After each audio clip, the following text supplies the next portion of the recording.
اہل جنت کے نزدیک رسول اکرم صلی اللہ علیہ وسلم کا اسم گرامی عبد الکریم ہے، اور اہل نار کے نزدیک عبد الجبار ہے۔ چیرنے پھاڑنے والے جانور ہیں، ان کے ہاں رسول اکرم صلی اللہ علیہ وسلم کا اسم گرامی ہے عبد السلام۔ بھینسیں ہیں، گائے، جانور اس طرح، ان کے ہاں نام ہے عبد المومن۔ اللہ کے ہاں طٰہٰ و یاسین و عند المؤمنین محمد صلی اللہ علیہ وسلم۔ عرش پہ تازہ چھیڑ چھاڑ، فرش پہ طرفہ دھوم دھام، کان جدھر لگائیے تیری ہی داستان۔ اجل من حامدہ، حمد کرنے میں جس کا نمبر پہلا ہے اس ہستی کو محمد کہا جاتا ہے۔ اللہ تعالیٰ کے اسماء میں سے 70 اسماء وہ ہیں جو اللہ تعالیٰ کے بھی ہیں اور رسول اکرم صلی اللہ علیہ وسلم کے بھی ہیں۔ رضیت باللہ ربا وبالاسلام دینا وبمحمد صلی اللہ علیہ وسلم نبیا ورسولا۔ اللہ اکبر، اللہ اکبر، اللہ اکبر، لبیک لبیک لبیک یا رسول اللہ صلی اللہ علیہ وسلم۔ الحمدللہ رب العالمین والصلاة والسلام علی خاتم النبیین سید الرسل وخاتم المعصومین وعلی آلہ واصحابہ اجمعین، اما بعد فاعوذ باللہ من الشیطان الرجیم، بسم اللہ الرحمن الرحیم۔ محمد الرسول اللہ، صدق اللہ العظیم وصدق رسولہ النبی الکریم الامین۔ ان اللہ وملائکتہ یصلون علی النبی یا ایہا الذین آمنوا صلوا علیہ وسلموا تسلیما۔ الصلاۃ والسلام علیک یا سیدی یا رسول اللہ وعلی آلک واصحابک یا حبیب اللہ۔ الصلاۃ والسلام علیک یا سیدی یا خاتم النبیین وعلی آلک واصحابک یا سیدی یا خاتم المعصومین۔ مولایا صلی وسلم دائما ابدا علی حبیبک خیر الخلق کلہم، منزہ عن شریک فی محاسنہ فجوہر الحسن فیہ غیر منقسم۔ محمد تاج رسل اللہ قاطبۃ، محمد صادق الاقوال والکلم، محمد ذکرہ روح لانفسنا، محمد شکرہ فرد علی الامم۔ رب صلی وسلم دائما ابدا علی حبیبک خیر الخلق کلہم۔ خدایا بحق بنی فاطمہ کہ بر قول ایماں کنی خاتمہ، اگر دعوتم رد کنی ور قبول، منو دستو دامان آل رسول صلی اللہ علیہ وسلم۔ اللہ تبارک و تعالی جل جلالہ وعم نوالہ واتم برہانہ وعظم شانہ وجل ذکرہ وعز اسمہ کی حمد و ثناء، اور حضور سرور کائنات مفخر موجودات احمد مجتبیٰ جناب محمد مصطفیٰ صلی اللہ علیہ وآلہ واصحابہ وبارک وسلم کے دربار گہربار میں ہدیہ درود و سلام عرض کرنے کے بعد، السلام علیکم ورحمۃ اللہ وبرکاتہ۔ رب ذوالجلال کے فضل اور توفیق سے مرکز صراط مستقیم لاہور میں جمعۃ المبارک کے موقع پر آج ہمیں اسماء النبی صلی اللہ علیہ وسلم کانفرنس میں شرکت کی سعادت حاصل ہو رہی ہے۔ میری دعا ہے خالق کائنات جل جلالہ اسماء النبی صلی اللہ علیہ وسلم کہ وسیلہ جلیلہ سے ہم سب کی بخشش فرمائے اور سب کی مشکلیں آسان فرمائے۔ ماہ ربیع الثانی کے اندر قندیل نورانی، شہباز لامکانی، غوث سمدانی، حضرت سیدنا شیخ عبد القادر جیلانی الحسنی والحسینی قدس سر العزیز کا کثرت کے ساتھ ذکر کیا جاتا ہے، خصوصاً بڑی 11ویں شریف کے لحاظ سے۔ انشاءاللہ اس سلسلے کا پروگرام آئندہ جمعۃ المبارک کو مرکز صراط مستقیم گوجرانوالا میں غوث اعظم کانفرنس کے عنوان سے منعقد کیا جائے گا۔ اسماء النبی صلی اللہ علیہ وسلم امت مسلمہ میں ہمیشہ بڑا ہی دلچسپ موضوع رہا ہے کہ اس پر بہت سے اکابرین نے مستقل کتابیں تصنیف کیں اور سیرت کی، حدیث شریف کی اکثر کتب کے اندر اس کے ابواب موجود ہیں، اور نبی اکرم نور مجسم شفیع معظم صلی اللہ علیہ وسلم نے احادیث کے اندر خود اپنے اسماء گرامی کا ذکر کیا ہے۔ اس سلسلہ میں بہت سے محققین نے اس بات کو رقم کیا کہ جس طرح رب ذوالجلال کے 1000 نام ہیں، ایسے ہی اللہ کے فضل و کرم سے رسول پاک صلی اللہ علیہ وسلم کے بھی 1000 نام ہیں، اور اسماء کی کثرت فضائل پر اور کمالات پر دلالت کرتی ہے۔ 1000 کے لحاظ سے چند حوالہ جات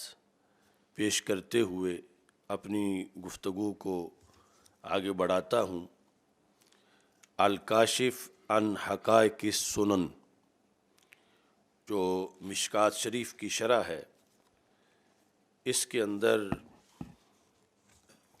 جو کتاب الفضائل والشمائل ہے، اس کے آغاز میں صفحہ نمبر 3 پر انہوں نے لکھا ہے کہ ابن عربی مالکی نے یہ لکھا ہے کہ ان للہ تعالی الف اسم وللنبی صلی اللہ علیہ وسلم الف اسم ایضاً، کہ اللہ تعالیٰ کے 1000 نام ہیں اور ایسے ہی رسول اکرم صلی اللہ علیہ وسلم کے بھی 1000 نام ہیں۔ اسماء گرامی کی اس کثرت کو دیگر کتب میں بھی ذکر کیا گیا، مثلاً امام سلیمان کی جو المواہب المحمدیہ بشرح الشمائل الترمذیہ، اس کے اندر انہوں نے اس حقیقت کو ذکر کیا،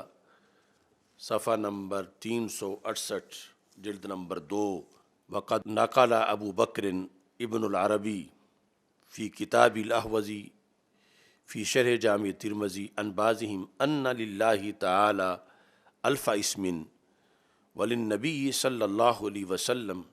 الف اسم۔ ابن عربی مالکی کے حوالہ سے انہوں نے بھی لکھا کہ انہوں نے شرح ترمذی کے اندر یہ لکھا ہے کہ جس طرح اللہ تعالیٰ کے 1000 اسماء 1000 نام ہیں، ایسے ہی نبی اکرم نور مجسم شفیع معظم صلی اللہ علیہ وسلم کے بھی 1000 نام ہیں۔ اسی طرح امام زینی احمد دہلان مفتی مکہ، جو ان کی السیرۃ النبویہ والآثار المحمدیہ، اس کی جلد نمبر 1 ہے، اس میں جو باب ہے باب تسمیتہ صلی اللہ علیہ وسلم محمدا و احمد، اس کے اندر لکھا ہے کہ